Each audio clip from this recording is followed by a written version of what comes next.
Hey everybody, this is Bruce Bishop from ChronicleT.com. We're back once again with Tim Alcorn and Matt Douglas from AM 930 WEOL in the paint. Howdy guys. Hey. Good to see you, Bruce. We've got some business to get to today, so we're going to jump right to it, all right? No more unbeatens.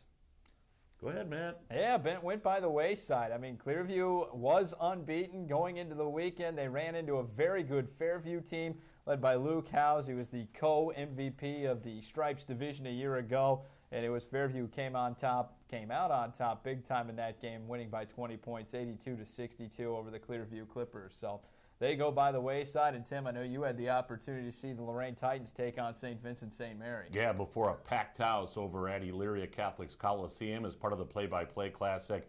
Two Division I powers going at it. Lorain was 9-0 going in. St. V's was 7-2. St. V's pulled away in the fourth quarter. They had a 16-point lead, and then Lorain High mounts this furious comeback, gets to within 3, but they can't quite get over the hump, and St. V's ends up winning by 7 points, 82-75. So Lorain now 9-1 on the year. Sometimes losing isn't a bad thing.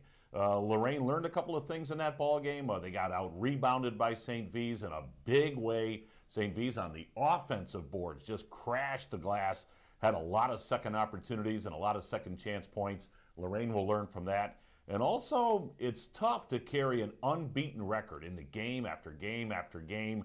That can weigh heavy on your shoulders. So, not that you want to lose, but sometimes losing isn't all that bad. And for Lorain High, they go to 9-1, so they kind of get rid of that. We're unbeaten, we're unbeaten, we're unbeaten.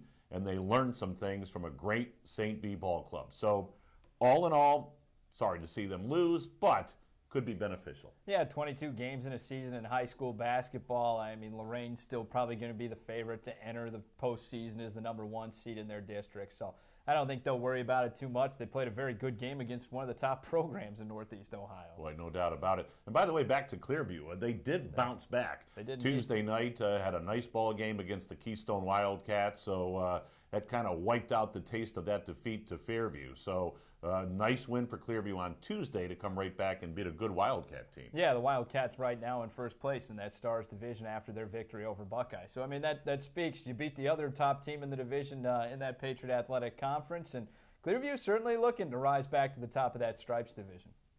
Okay, so Lorain broke their win streak, but they also broke another record, didn't they? Yeah, hats off, congratulations, Devon Grant of Lorain High. They call him Day-Day. He had a phenomenal ball game against St. V's. Again, we talk week in and week out during our In the Paint video here about Day-Day and what he can do and his just unbelievable potential. Well, he has now set the Lorain High record 28 straight free throws. He was 11 of 11 against St. V's. He just walked up to the line and knocked him down. So he's now 28 of 28. He actually broke his own record. He had previously set the record for 24 straight as far as free throws were concerned. So 28 in a row for Day-Day. Not trying to jinx him out there, but let's see how long he can keep that going. I'll tell you what, you've got to hit your free throws. I mean, when it gets to pressure-packed situations and big ball games, how many times do you see teams go to the line? They can't knock down their free throws. Not the case with Day-Day. He steps up there. He's about a 90% free throw shooter on the year, and right now he's at 28 in a row. Yeah, I think that's an aspect of the game that's overlooked, especially in this day and age, by a lot of people out there. But Devon Grant, all the credit to him, because, I mean, he's such a huge threat when it comes to scoring. You can't put him on the line because odds are he's going to make those 2 points back anyway. Very impressive. I can't remember doing 28 of anything in a row. So I'm certainly impressed, I'll say that. Push-ups? Yeah, no, probably not. It's been a long time since I've even tried 28 in a row of those. Kind of like to see that. Yeah, maybe 12-ounce reducing curls on occasion. There you go. All right, so let's roll on to the Janasco Insurance Players of the Week. Who goes first? I'll go first. I'll start with the boys as far as our Janasco Insurance Player of the Week. You know, you hate to see teams struggle. You want to see teams and you want to see young kids get rewarded for their efforts, whether it's girls or boys out there on the basketball floor.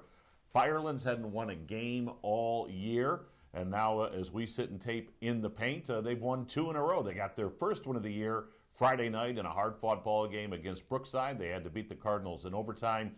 Tuesday night, they come back and beat Brooklyn rather soundly, and a young man that had 2 solid games in those 2 wins for the Firelands Falcons, a young man by the name of Jacob Schmitz. Jacob on Friday night for Firelands had 16. Nice. And then on Tuesday night in the ball game against Brooklyn, he was outstanding. A 26-point effort for Jacob Schmitz. So 42 points in his last 2 games. Outstanding performance. It's good to see Firelands get on the winning side of the ledger. So for his efforts and for his performances, I'm going to go with Jacob Schmitz from Firelands as my Janasco Insurance Player of the Week. Yeah, for that young Firelands team. I mean, impressive performances there to get back-to-back victories and by Schmitz as well. I went a little bit different route. A game we had on Monday night on AM 930, WEOL.com, stream number 1. Open Door took on Oberlin.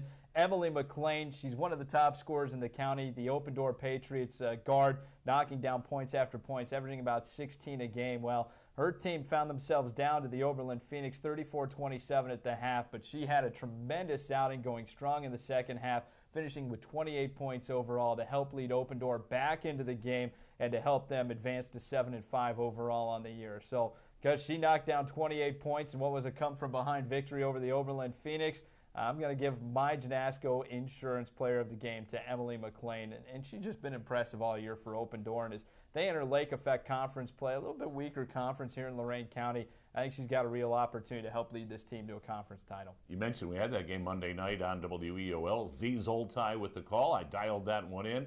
Entertaining broadcast.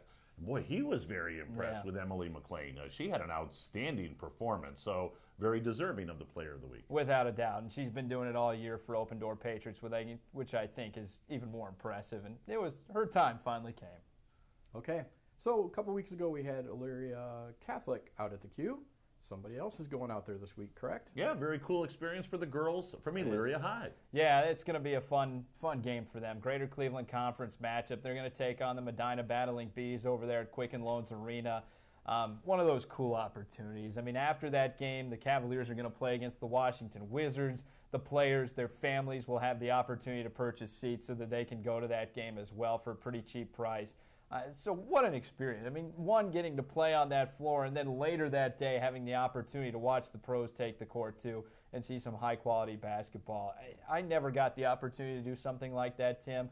I always envy the players who get those opportunities for sure. I know the kids from Illyria Catholic in Fairview who played there on January 2nd really enjoyed the moment. So for Illyria head coach Tony Brown and his staff and his girls that are playing girls basketball at Illyria, they will love it. It's a cool opportunity. As you said, they get to run up and down the floor that the NBA players do, and the Cavaliers do a great job of not only putting the kids on the floor, but they get them underneath and show them the locker rooms and give them a little bit of a tour. And obviously, as you said, the fans then get tickets for the NBA game to follow. So a lot of fun. So the girls from Illyria and the staff and the community enjoy that. January 29th down at the Q. Yeah, it should be a fun one for sure. I know I always like going out there. There's that, when you step on that court, sure. Think about all the other people that have played there.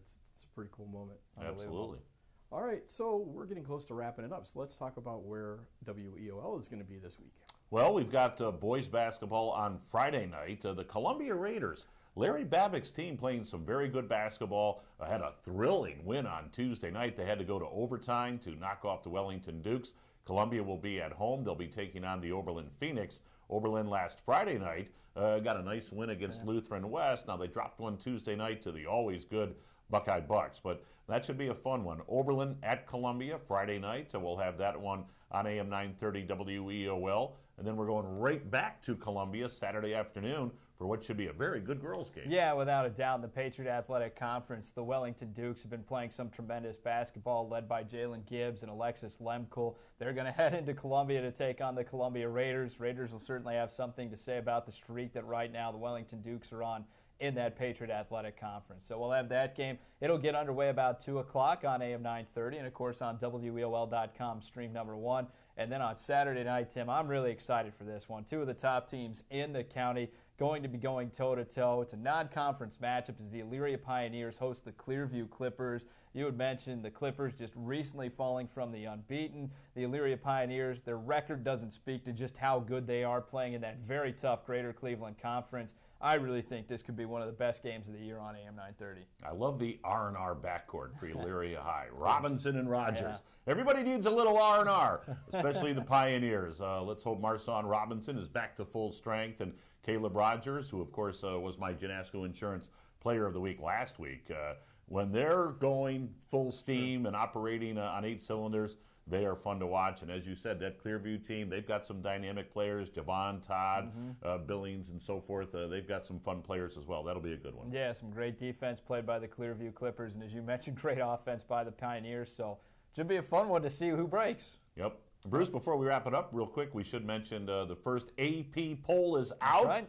And congratulations, Lorraine High, the highly touted Titans. Even though they lost that first game on Sunday to St. V's, they come in at number 6, ranked number 6 in the state of Ohio in Division I. Yeah, indeed. Congratulations, Lorraine. Open door, give the boys team some credit there. They finished in the votes for, but fell just short of the top 10 in the Division IV standings. And then in girls, Illyria Catholic receiving some votes, but fell just short of the top 10 as well in their division. I keep saying, look out for Open Door in Division IV. They're going to make some noise. That's a very good ball club. Indeed.